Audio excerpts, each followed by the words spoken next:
Hello friends, welcome back to my YouTube channel technical Vidyapeeth. तो ये control system का 10th lecture है, तो चलिए स्टार्ट करते हैं। Question number 101। In time domain of specification decay ratio is the ratio of. यहाँ पर पूछ रहा है कि डीके रेशियो क्या होती है। तो देखिए, ये आपको दिख रहा होगा कि सेकेंड ऑर्डर सिस्टम का ट्रांजिएंट रिस्पॉन्स है। तो यहाँ पे क्या है कि ये जो दिया हुआ है, ये फर्स्ट पीक ओवरशूट है और ये सेकेंड। अगर उसी तरह आप लेते तो ये जो होती, ये क्या बोलते हैं, ये फर्स्ट बार में अंडरफूट आ रहा है तो इसको बोलते हैं फर्स्ट अंडरफूट। और ये वाले को क्या बोलते हैं, ये सेकंड अंडरफूट। तो जो डी के रेशियो होता है वो रेशियो होता है second peak overshoot by first peak overshoot. अगर दोनों ओवरफूट में ले रहे हैं ये वाले तो ये होगा, नहीं तो फिर क्या लिख सकते हैं इसको कि decay ratio equal to second peak undershoot ये वाला है और by first peak undershoot A वाला है। आप दोनों तरफ से निकाल सकते हैं। तो देखिए दिया हुआ है कि इसकी amplitude of first two successive peak. देखिए ये पीक है फर्स्ट टू सक्सेसिव का, मतलब क्या है कि ये अगर पीक यहाँ ले रहे हैं ओवरफुट का, तो उसके बाद ये सक्सेसिव मीन्स जो उसके लगातार बोलते हैं हिंदी में। उसी तरह अगर अंडरफुट का लेते तो ये, तो यहाँ पे ऑप्शन नंबर कौन हो जाएगा, बीज द। Question number 102। ये यूनिटी फीडबैक सिस्टम है जो ओपन लूप ट्रांसफर फंक्शन दिया हुआ है। The peak overshoot in the step input response of the system is approximately equal to. यहाँ पे पीक ओवरफूड पूछ रहा है, तो पहले हम लोग जानते हैं पीक ओवरफूड होती क्या है। देखिए, कोई भी सेकेंड ऑर्डर सिस्टम है, सेकेंड ऑर्डर सिस्टम का हम लोग लेते हैं ट्रांसफर फंक्शन। तो स्टैंडर्ड ट्रांसफर फंक्शन क्या होती है, यही होती है omega N square by F square plus two zeta omega N F plus omega N square. यहाँ ओमेगा एन को क्या बोलते हैं, नेचुरल फ्रीक्वेंसी ऑफ ऑसिलेशन, और जीटा को डैम्पिंग रेशियो बोलते हैं, और जीटा ओमेगा एन को डैम्पिंग फैक्टर बोलते हैं। तो ये देखिए transient response specification of second order control system का दिया हुआ है। तो यहाँ पे टर्म आ रहे हैं टीडी। टीडी क्या है, टीडी को बोलते हैं डिले टाइम। टीडी को, तो टीडी इक्वल टू क्या होती है 1.0.7 जीटा बाई ओमेगा एन। उसी तरह नेक्स्ट आ रहा है टीआर। टीआर का मतलब है राइज टाइम। तो राइज टाइम क्या होती है, pi minus ten inverse root under 1 minus zeta square by zeta by omega D. Omega D क्या है, ओमेगा डी आपका है omega N root under 1 minus zeta square. फिर आ रहा है पीक टाइम। तो पीक टाइम क्या होती है, पीक टाइम होता है आपका N pi by omega D. और देखिए यहाँ पे एन, एन का मतलब क्या है कि एन इक्वल टू, अगर आप एन इक्वल टू 1 रखते हैं तो ये देगा फर्स्ट ओवरफुट। देखिए क्या है कि पीक टाइम पे ही आपको ओवरफुट मिल रहा है, तो एन इक्वल टू 1 रखेंगे तो क्या देगा फर्स्ट ओवर। अगर एन इक्वल टू 2 रखते हैं तो ये क्या देगा फर्स्ट अंडरफुट। अंडरफुट। इसी तरह एन इक्वल टू 3 रखते हैं तो ये सेकेंड ओवरफुट, मतलब ऑड टर्म जिसमें आ रही है। देखिए 1 3 5 ये जो आएगा, यहाँ एन का वैल्यू रखिएगा तो क्या देगा ओवरफुट देगा, और जब N equal to even number आएंगे तो क्या देगा अंडरफुट देगा। और उसके बाद क्या है, और एक यहाँ है टीएस। टीएस का मतलब है सेटलिंग टाइम। देखिए सेटलिंग टाइम दो लिखे हुए हैं, T F equal to 4 tau और T S equal to 3 tau. Tau equal to होता है 1/जीटा ओमेगा एन। तो देखिए ये कब कौन सा यूज करना है, तो 4/जीटा ओमेगा एन है, ये अगर 2% टॉलरेंस हो तो यूज करना है, और 3 टाउ वाला जो है वो 5% टॉलरेंस हो तो यूज करना है। 5% टॉलरेंस कहने का मतलब कि 95% तक आपका पहुंच गया है, और 2% मतलब 98% तक। वो फिर तो इतना तो पता चल गया मेरे को कि टाइम क्या है, मगर पूछ क्या रहा था क्वेश्चन में, मैक्सिमम ओवरशूट क्या होती है। तो मैक्सिमम ओवरशूट का फॉर्मूला होता है परसेंटेज एमपी, परसेंटेज में निकालते हैं तो e to the power minus pi zeta root under 1 minus zeta square into 100%। अब तो यहाँ मेरे को क्या अननोन है, केवल एक टर्म अननोन है जीटा। अगर जीटा मिल गया मेरे को तो हम पीक ओवरशूट निकाल सकते हैं। तो और जीटा कैसे निकालेंगे, कोई भी सेकेंड ऑर्डर सिस्टम हो उसको हम पहले सेकंड ऑर्डर सिस्टम का जो भी ट्रांसफर फंक्शन होता है, क्लोज लूप में हम लिख लेंगे और जो भी नीचे का रहता है डिनोमिनेटर में, इसको बोलते हैं कैरेक्टरिस्टिक इक्वेशन। इसे कंपेयरिंग करके हम ओमेगा एन जीटा यहाँ पे कुछ भी फाइंड करके ये जितने भी दिए हुए हैं, जो भी हम निकाल सकते हैं। तो चलिए अब क्वेश्चन को देखते हैं। यहाँ ओपन लूप ट्रांसफर फंक्शन आपका दिया हुआ है। ओपन लूप ट्रांसफर फंक्शन क्या दिया, ये दिया हुआ है, ये ओपन लूप में है। जब इसको क्लोज लूप में आप बनाइएगा तो क्या बन जाएगा, जब क्लोज लूप में बनाइएगा तो ये यूनिटी फीडबैक है। यूनिटी फीडबैक में हम क्या करते हैं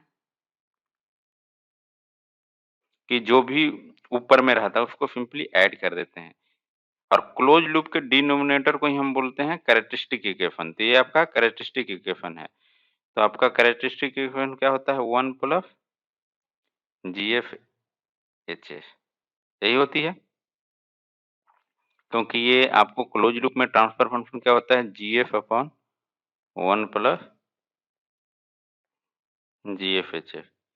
तो यहाँ पे ये आपका मिल गया। तब इसके इक्वल टू ये आप मल्टीप्लाई करके लिखिएगा तो कितना आ जाएगा, F square plus 6x plus 25 equal to 0, ये मिल गया।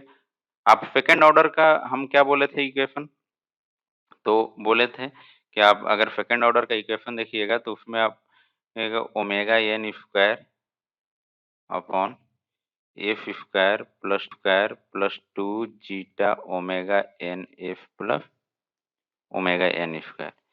अब इसे कंपेयरिंग कराना है, तो यहाँ पे कंपेयरिंग कराइएगा तो omega N square equal to 25 हो जाएगा।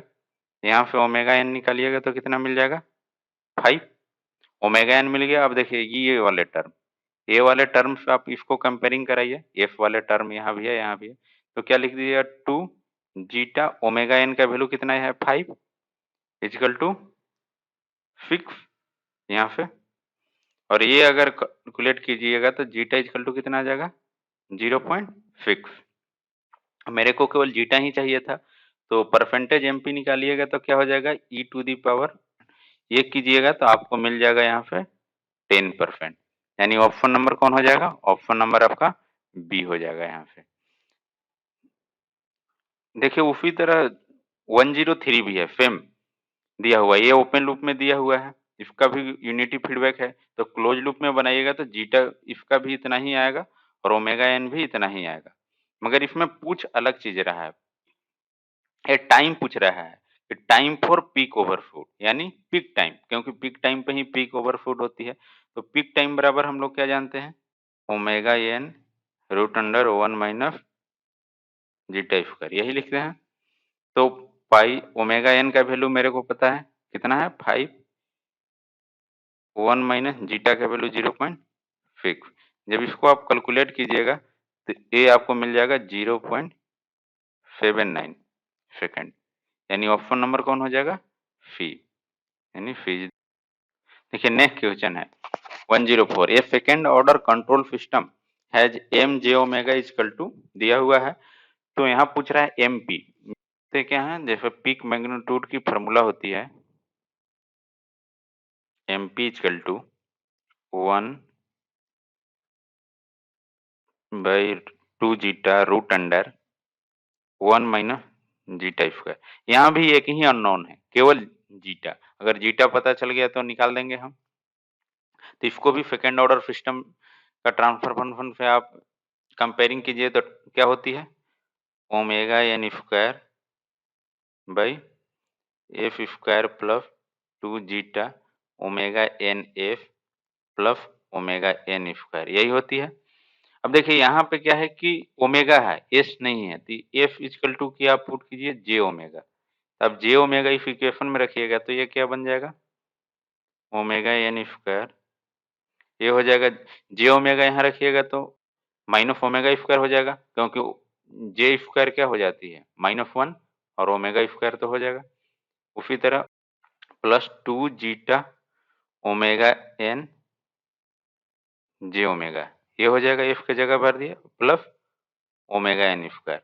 अब कंपेयरिंग कीजिए जो इक्वेशन दिया हुआ है, तो आप देखिएगा omega N square equal to 100 है, तो यहाँ पे क्या मिल जाएगा, ओमेगा एन 10 मिल जाएगा आपको। अब ये वाले टर्म को कंपेयर कीजिए जे ओमेगा वाले टर्म से, तो जे ओमेगा टर्म 10√2 वाला है, तो 10√2 इक्वल टू क्या लिख देंगे 2 जीटा, और ओमेगा एन अभी निकाले हैं 10 यहाँ से, तो ये आप यहाँ से जीटा निकालिएगा, मान लीजिए 10 और ये 10 कट गया, तो जीटा निकालिएगा तो √2/2 हो जाएगा, ये मीन्स 1/√2, ये आ गया आपका जीटा। मेरे को केवल जीटा ही चाहिए थी, तभी इक्वेशन में आप भर दीजिए, तो 1/2 into 1/√2 root under 1 minus zeta square, zeta का वैल्यू कितना है 1/√2, स्क्वायर कीजिएगा तो 1/2 आएगा, 1 माइनस हाफ करेंगे तो हाफ हो जाएगा, यानी रूट हाफ आप कीजिएगा, इधर भी 1/√2 है, मिलकर क्या बन जाएगा आपका ये 1/2 इंटू 1/√2 इंटू 1/√2 हो जाएगा, ये √2 मिलकर 2 हो जाएगा, 2 से कट कर कितना आ जाएगा 1, यानी ऑप्शन नंबर कौन हो जाएगा बी। देखिए 105, consider the network function, what is the steady state response due to unity step input.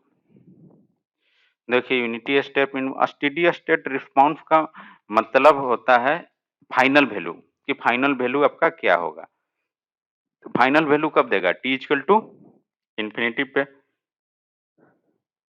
T equal to infinity पे लैप्लास डोमेन में क्या होती है एस टेंड्स टू 0, यानी लैप्लास ट्रांसफॉर्म का फाइनल वैल्यू मेनली निकाल देना है।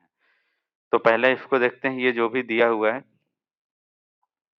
जी एफ इक्वल टू f+4, ये दिया हुआ है, ये जी एफ आपका क्या है ट्रांसफर फंक्शन, इसको क्या लिख सकते हैं CF/RF, और यहाँ दिया है कि RF क्या है यूनिट स्टेप इनपुट, तो आप RF को यूनिट स्टेप का क्या होता है लैप्लास 1/f, तो यहाँ पे आप CS क्या लिख लीजिएगा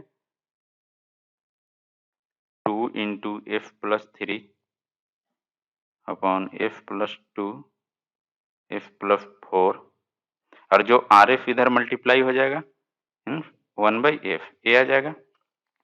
अब मान लीजिए फाइनल वैल्यू थ्योरम, देखिए फाइनल वैल्यू थ्योरम क्या होती है L T S tends to 0 F into phi F, यही होती है, तो एफ इंटू फी एफ का वैल्यू यह है, आप रख लीजिए, तो 1/f 2f+3 upon f+2 f+4, ये जब रखिएगा तो ये एफ कट जाएगा, एस टेंस टू 0 है यहाँ पे, L T S tends to 0 है, जब एस टेंस टू 0 है तो 0 पुट कीजिएगा तो आपको 6/8 हो जाएगा, और ये कितना आ जाएगा 3/4, यानी ऑप्शन नंबर कौन हो जाएगा सी। नेक्स्ट दिया हुआ है the steady state response Vt for the input Rt equal to find t to the system transfer function 1/f+4 each. तो देखिए इसके बारे में हम बता रहे हैं आपको कि मान लीजिए ये इनपुट है कोई भी, ये आउटपुट है, और ये कोई LTI सिस्टम है।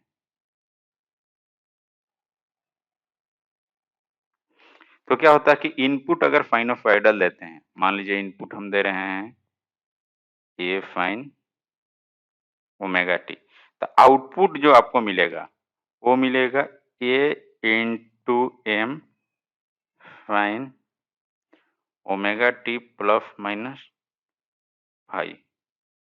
देखिए यहाँ क्या हुआ कि फ्रीक्वेंसी जो थी ओमेगा ओमेगा, फ्रीक्वेंसी कभी चेंज नहीं हो रही है, मगर मैग्नीट्यूड में चेंज हो रहा है और फेज में चेंज हो रहा है, मगर फ्रीक्वेंसी कभी चेंज नहीं होगी। तो देखिए यहाँ 2 ओमेगा था, तो इधर सारे ऑप्शन में भी 2 ओमेगा है, मैग्नीट्यूड चेंज होगा और केवल फेज चेंज होगा। तो कितना चेंज होगा वो कैसे निकालते हैं, तो देखिए क्या होती है कि if input is sinusoidal output should also be sinusoidal but magnitude and phase will be change, but frequency will never be change, frequency कभी चेंज नहीं होगी। तो उसको कैसे निकालते हैं, तो जो एम है, एम क्या होती है कि जो भी ये दिया हुआ है ट्रांसफर फंक्शन उसका मैग्नीट्यूड होता है और फेज जो है इसका फेज होता है। तो आप यहाँ पे आप कैलकुलेट कर सकते हैं। मान लीजिए फेज निकाल रहे हैं हम, तो इसका फेज क्या लिख सकते हैं? मान लीजिए जो दिया हुआ है तो आपको लिख नीचे है तो minus ten inverse omega by 4 यही लिख सकते हैं इस वाले ट्रांसफर फंक्शन का। ओमेगा का वैल्यू कितना है? तो ओमेगा फाइन ओमेगा टी होती है तो ओमेगा इक्वल टू कितना है? 2 है। ओमेगा इक्वल टू आपका 2 है। तो आप यहाँ पुट कीजिएगा तो कितना आएगा? माइनस टेन इनवर्स 2/4 और जब ये कैलकुलेट कीजिएगा तो आपको मिल जाएगा -26.56 डिग्री। यहाँ से तो डायरेक्ट आपको ये पता चल जा रहा है कि फी नंबर होगा, मगर मैग्नीट्यूड भी निकालते हैं। तो मैग्नीट्यूड आपको निकालना है। मान लीजिए एम बराबर क्या होता है? इसका मैग्नीट्यूड तो क्या लिखिए? 1 का तो 1 होगा और जो डिनोमिनेटर में उसका क्या होगा? Omega square plus 4 square. आप इसको क्या लिख सकते हैं? 1 ओमेगा का वैल्यू कितना है? 2 2 का स्क्वायर 4 और 4 का स्क्वायर 16 मीन्स 1/√20। जब ये कैलकुलेट कीजिएगा तो आपको आएगा 0.2236। मगर ये तो किसी में मिल नहीं रहा है, तो फेज मगर मिल गया है। तो ये यहाँ पे इसी तरह का ऑप्शन दिया हुआ है। आप जो भी नियरेस्ट वैल्यू है उसको आपको मारना है। ये ईएफई में इसी तरह का ऑप्शन दिए हुए थे। तो नियरेस्ट कौन हो रहा है? तो नियरेस्ट फी नंबर हो रहा है, तो यहाँ पे फी नंबर करेक्ट आंसर हो जाएगा। देखिए 107 बोल रहा है assume zero initial condition. Initial condition क्या करना है? जीरो रखना है। Response y t of the system below 2 unit step intended u t each.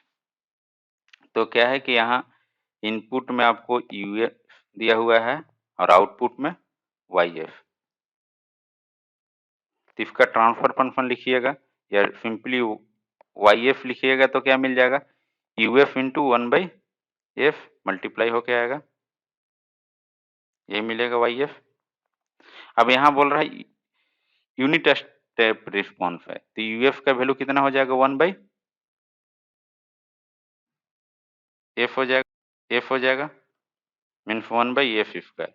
इसका अगर लैपलास इन्वर्स ट्रांसफॉर्म कीजिएगा क्योंकि टाइम डोमेन में है तो आपको क्या मिल जाएगी? yt इक्वल टू RT, क्योंकि ये रैंप सिग्नल का लैपलास है और रैंप सिग्नल को ही हम लोग क्या लिखते हैं? t इंटू यूटी, यही लिखते हैं रैंप सिग्नल को। यानी ऑप्शन नंबर क्या हो जाएगा? बी हो जाएगा। ये देखिए 108 a circuit is modelled by following differential equation. एक डिफरेंशियल इक्वेशन दिया हुआ है। The response IT is the form with symbol having their standard meaning. ये मेनली मैथ का क्वेश्चन है मगर यहाँ कंट्रोल सिस्टम में है, तो हम लोग चलिए सॉल्व करते हैं। यही डिफरेंशियल इक्वेशन है। हम बहुत बार बता चुके हैं कि जो भी डिफरेंशियल इक्वेशन के फॉर्म में रहती है तो उसको कैसे लैपलास में लिखते हैं। तो मान लीजिए सेकंड डिफरेंस है सेकंड ऑर्डर का, तो इसको क्या लिखते हैं? F square I F. इसको क्या लिखेंगे? Six F I F plus 9 I F. और क्या होती है? लैपलास किसी भी कांस्टेंट का 1 होता है। जीरो का लैपलास, जीरो भी एक कांस्टेंट है तो उसका लैपलास क्या होगा? 1 होगा। तो यहाँ से आप आई एफ निकालिएगा तो क्या मिलेगा? 1/एफ स्क्वायर प्लस 6f प्लस 9 ये आ जाएगा। इसको आप कीजिएगा तो आएगा आपका f प्लस 3 का होल स्क्वायर।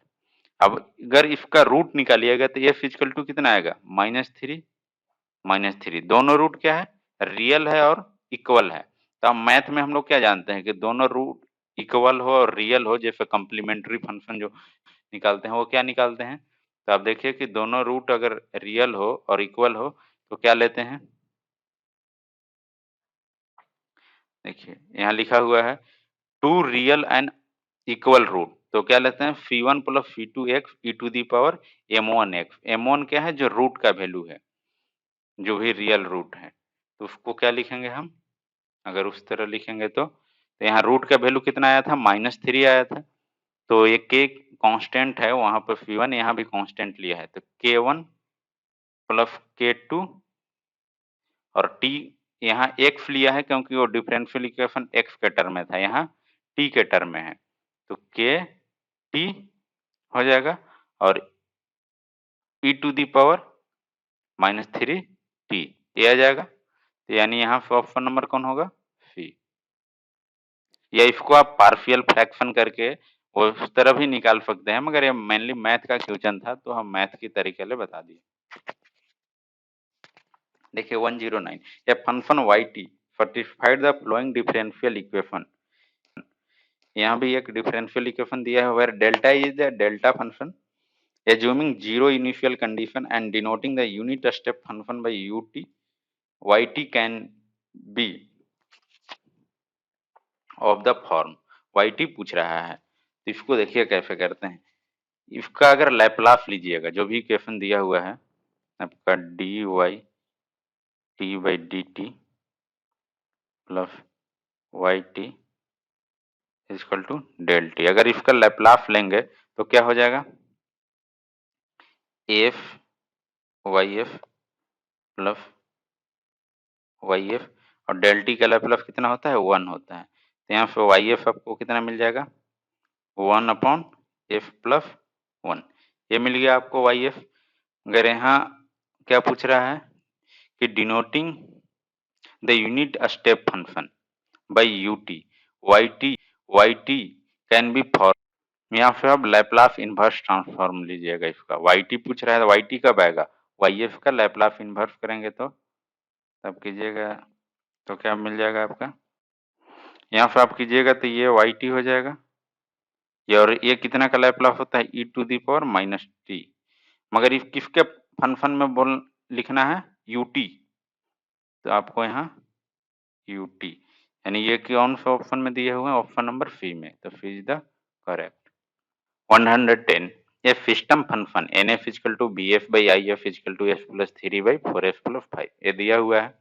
बोल रहा है the system is initially at rest if the excitation I T is unit step which of the following are the initial and steady state value. मतलब क्या पूछ रहा है कि यूनिशियल और फाइनल वैल्यू पूछ रहा है, तो हम लोग यूनिशियल वैल्यू निकालने के लिए टी कब देगा? यूनिशियल वैल्यू अगर निकालेंगे तो टी इजकल टू 0 पे, या इसी को एफ इजकल टू क्या लिख देते हैं? इन्फिनिटी पे देगा। तो यहाँ देखिए आपको जो दिया हुआ है b F by I f two f plus 3 by 4 f plus 5, यहाँ वी टी पूछ रहा है, यानी वी एफ को हम क्या लैपलास इनवर्स ले लेंगे या तो ऐसे, या उसका क्या फाइनल वैल्यू निकाल देंगे। देखिए यहाँ पे वी एफ आप कीजिएगा तो कितना मिल जाएगा? V f is equal to i f इधर मल्टीप्लाई हो जाएगा, और आई एफ यहाँ क्या दिया हुआ है? आई एफ आपको देखिए आई टी दिया है यूनिट स्टेप, तो आई टी यूनिट स्टेप है, आई टी क्या है? यूनिट स्टेप, तो आई एफ क्या हो जाएगा आपका? 1 बाई एफ, यानी 1 बाई एफ से इधर मल्टीप्लाई हो जाएगा,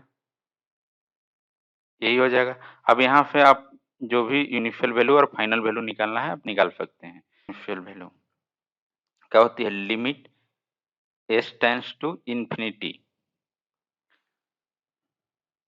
एफ इंटू बी एफ, यही होता है। तो आपने देखिए एफ इंटू बी एफ का वैल्यू कितना है? 1 by f into f plus 3 upon 4 f plus 5, ये आपका कैंसिल हो गया।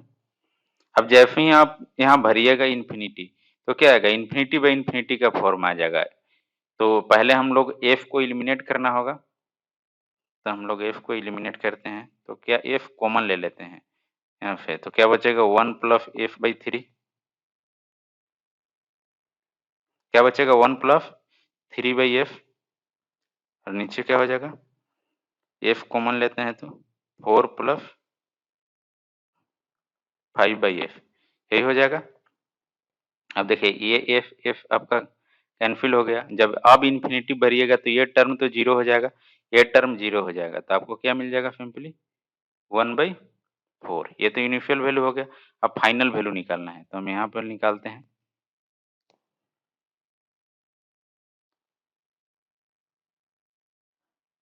स्टेडी स्टेट वैल्यू या फाइनल वैल्यू।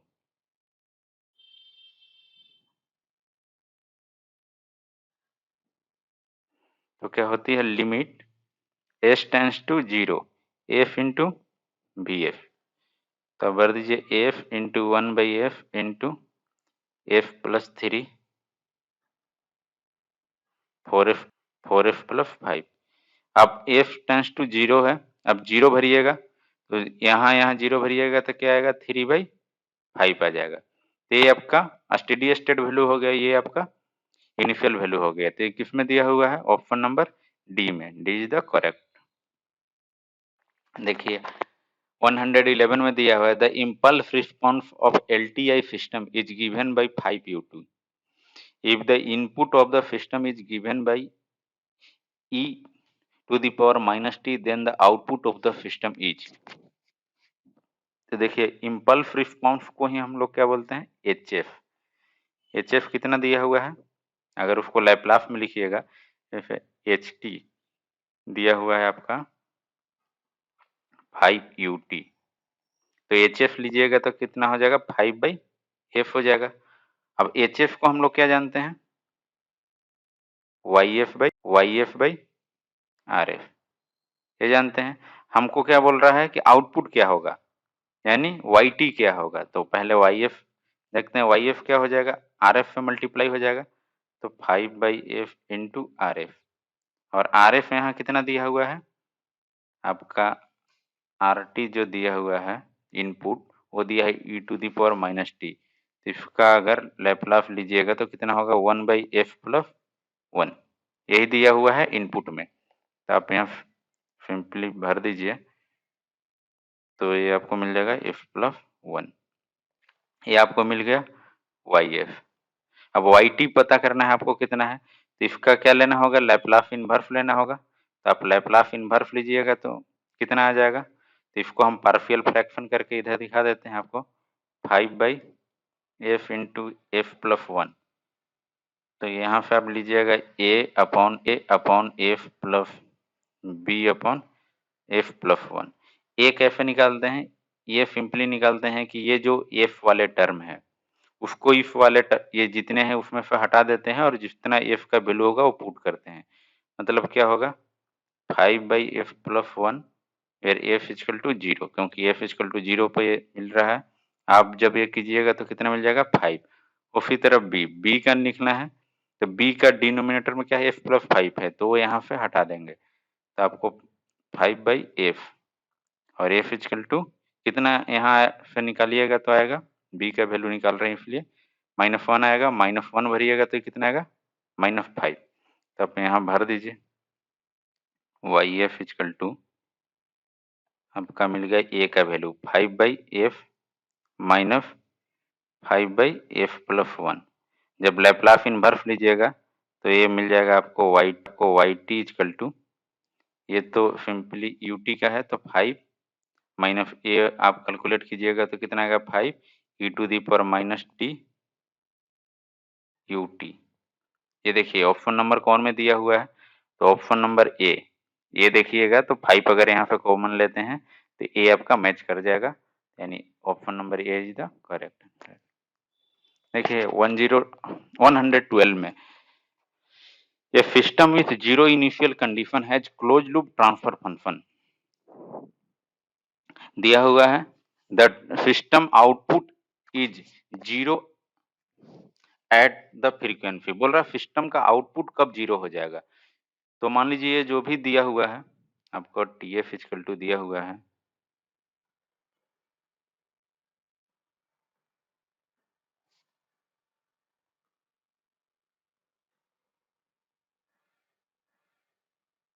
बोल रहा है आउटपुट 0 करना है। आउटपुट 0 मीन्स ऊपर वाला को हम 0 कर देंगे तो आउटपुट आपका क्या मिल जाएगा 0 मिल जाएगा। तो इस वाले को हमको 0 करना है और पूछ रहा है कि ये 0 कब होगा कौन से फ्रीक्वेंसी पे, तो हमको इतना को 0 करना है। अब f को हम लोग जानते हैं j ओमेगा होता है तो j ओमेगा का स्क्वायर इक्वल टू -4 कर देंगे। अब j स्क्वायर का वैल्यू कितना हो जाता है माइनस हो जाता है, माइनस माइनस है तो ओमेगा बराबर क्या आ जाएगा 2, यानी 2 रेडियन पर सेकंड पे आउटपुट क्या मिलेगा आपको? 0 मिलेगा। Option number is the correct. देखिए 113 में दे रहा है a system function has a pole at F equal to 0। एक पोल दिया हुआ है, एक पोल दिया हुआ है एफ इक्वल टू 0 पे, और बोल रहा है 0 0 दिया हुआ है एफ इक्वल टू -1 पे। तो हम कोई भी ट्रांसफर फंक्शन लिखते हैं तो ऊपर में क्या लिखते हैं? 0 लिखते हैं। तो 0 दिया हुआ है, यहाँ पे आप इसको क्या लिख सकते हैं? एफ प्लस 1 ये लिख सकते हैं। तो 0 आपको कहाँ मिल रहा है? इतना पे। और पोल कहाँ मिल रहा है? इतना पे मिल रहा है, यही दिया हुआ है। The constant multiplier is unity for the excitation cost T what is the steady state response. तभी बोले थे कि कोई भी अगर इनपुट साइनोसॉइडल देते हैं तो आउटपुट भी आपका कैसा आएगा? साइनोसॉइडल आएगा। तो देखिए हम इसको भी बनाते हैं। तभी हम बोले थे कि कोई भी अगर कॉस्टी दे रहे हैं, कोई भी एलटीआई सिस्टम में, तो आउटपुट भी आपका क्या मिलेगा? यहाँ देखिए इसका कोफिशिएंट कितना है? 1 है। 1 इंटू कॉफ, और ओमेगा का वैल्यू भी 1 है। ये आपको क्या मिलेगा? मान लीजिए इधर हम बोले थे कि ए कॉफ ओमेगा टी अगर रहता है तो इधर क्या मिलता है? A into M cos omega T plus minus five, यही मिलता है। तो यहाँ पे ए का तो वैल्यू 1 दिया हुआ है, एम निकालना है। तो एम निकालने के लिए हम क्या बोले थे? मैग्नीट्यूड निकालने के लिए इसका जो भी ट्रांसफर फंक्शन रहेगा, तो मैग्नीट्यूड निकालिएगा इसका, तो क्या आएगा?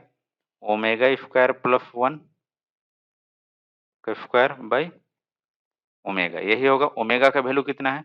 तो कॉस टी दिया है, मीन्स ओमेगा का वैल्यू कितना है? 1 है आपका। जब यहाँ 1 भरिएगा तो √2/1 यानी √2 आ गया। अब फेज निकालिएगा, फाई निकालिएगा तो क्या करते हैं? इसका एंगल निकालते हैं जो भी है। इसका एंगल निकालेंगे, ऊपर वाला का निकालेंगे तो क्या मिलेगा? tan inverse imaginary part by real part, ये हो जाता है।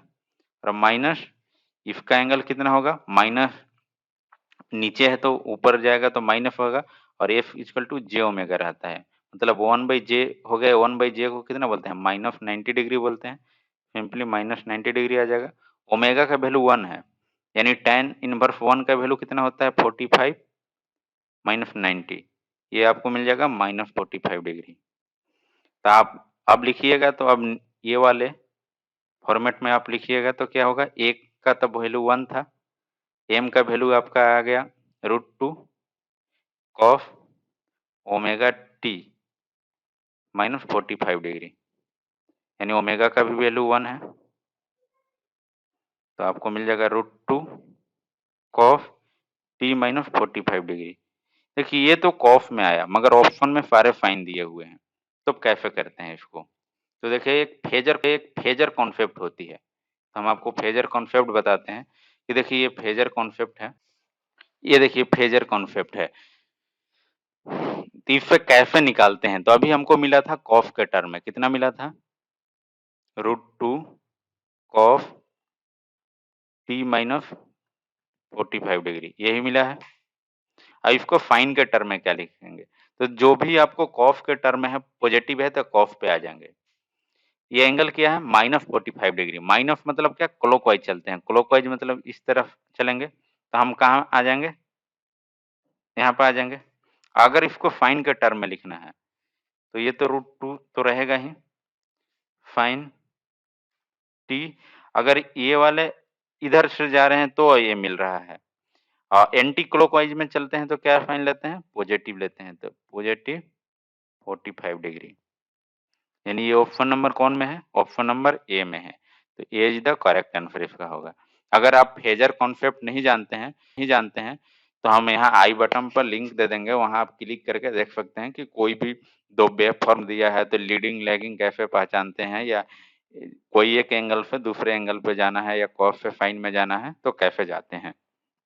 चलिए नेक्स्ट क्वेश्चन देखते हैं। नेक्स्ट क्वेश्चन है 114 for parallel resonant circuit if the damped frequency is √8 radian per second and bandwidth is 2 radian पर second. Resonant frequency of the circuit is, यहाँ पर पूछ रहा है रेजोनेंट फ्रीक्वेंसी।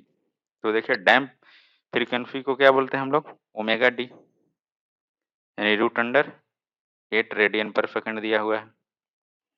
और क्या दिया है, बैंडविड्थ दिया है, बैंडविड्थ दिया हुआ है कितना, 2 रेडियन पर सेकंड। पूछ रहा है resonant frequency means omega n पूछ रहा है। अब देखिए ओमेगा एन कैसे निकालते हैं, तो हम लोग जानते हैं कि ओमेगा डी का जो फॉर्मूला होता है वो होता है √, क्योंकि पैरेलल रेजोनेंट सर्किट है। देखिए यहाँ लिखा हुआ है parallel resonant circuit. Parallel resonant circuit में फॉर्मूला होती है omega d equal to omega N square minus alpha square. अभी यहाँ अल्फा क्या होती है, तो अल्फा आपका होता है बैंडविड्थ बाई 2। तो आप देखिए यहाँ पे आप कीजिएगा, तो मान लीजिए ओमेगा डी का वैल्यू कितना है, √8 equal to √, omega N square minus alpha. तो यहाँ पे बैंडविड्थ 2/2 कीजिएगा तो कितना मिल जाएगा, 1 मिल जाएगा, यानी 1 स्क्वायर। जब स्क्वायरिंग बोथ साइड कीजिएगा तो कितना हो जाएगा, 8 हो जाएगा, इधर हो जाएगा ओमेगा एन स्क्वायर माइनस 1, यानी omega N square equal to 9, omega n equal to 3 आ जाएगा, यानी ऑप्शन नंबर कौन हो जाएगा, option number c is the right answer. देखिए 115 में बोल रहा है the unit step response of the system is, यहाँ यूनिट स्टेप रिस्पॉन्स दिया हुआ है। What is the nature of system in terms of stability. अब पूछ रहा है नेचर ऑफ सिस्टम क्या होगा स्टेबिलिटी के टर्म में। तो देखिए ये आपका दिया हुआ है response 1 minus e⁻t 1 plus T. अब क्या है कि जो भी हम लोग बताते हैं नेचर, वो क्या करते हैं पोल के हिसाब से बताते हैं, कि पोल अगर लेफ्ट में है तो क्या होगा, स्टेबल होगा, राइट में चल गया तो अनस्टेबल हो गया, इमेजिनरी एक्सिस पे आ गया तो वो क्रिटिकली अनस्टेबल होगा, मार्जिनली अनस्टेबल होगा। तो इस तरह से आते हैं। तो यहाँ देखिए इसका क्या हो रहा है, तो इसका आप लैप्लास ट्रांसफॉर्म लीजिएगा तो आपको क्या मिल जाएगा। देखिए ये दिया हुआ है, यहाँ से हमको निकालना है। तो कोई भी चीजें क्या है कि स्टेबिलिटी हम तब बता पाएंगे तब अगर ट्रांसफर फंक्शन रहेगा। तो ट्रांसफर फंक्शन मेनली क्या होती है, ट्रांसफर फंक्शन होता है लैप्लास ऑफ, यानी ये तो स्टेप में दिया हुआ है, इसका इम्पल्स करना है। तो स्टेप से इम्पल्स में जाते हैं तो हम लोग क्या करते हैं, तो एक ट्रिक बताते हैं, PARFI, पारफी, जिससे हिंदू धर्म सिख धर्म, उसी तरह पारसी भी एक रिलीजन है।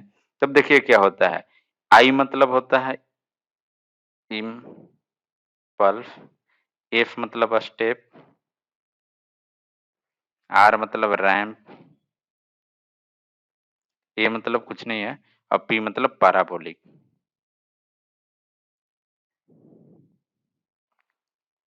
अगर स्टेप का इम्पल्स लेना है तो हम लोग क्या करते हैं, अगर इधर से इधर जा रहे हैं तो हम लोग डिफ्रेंशिएट करते हैं d/dt, और इधर से इधर जाना है तो हम लोग क्या करते हैं, इंटीग्रेट करते हैं।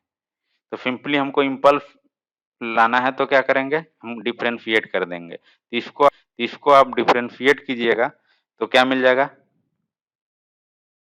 इम्पल्स रिस्पॉन्स के जगह पर लिख रहे हैं, आप डिफ्रेंशिएट कीजिएगा तो सिंपली आपको ये मिल जाएगा t e⁻t, यही मिल जाएगा डिफ्रेंशिएट करने के बाद।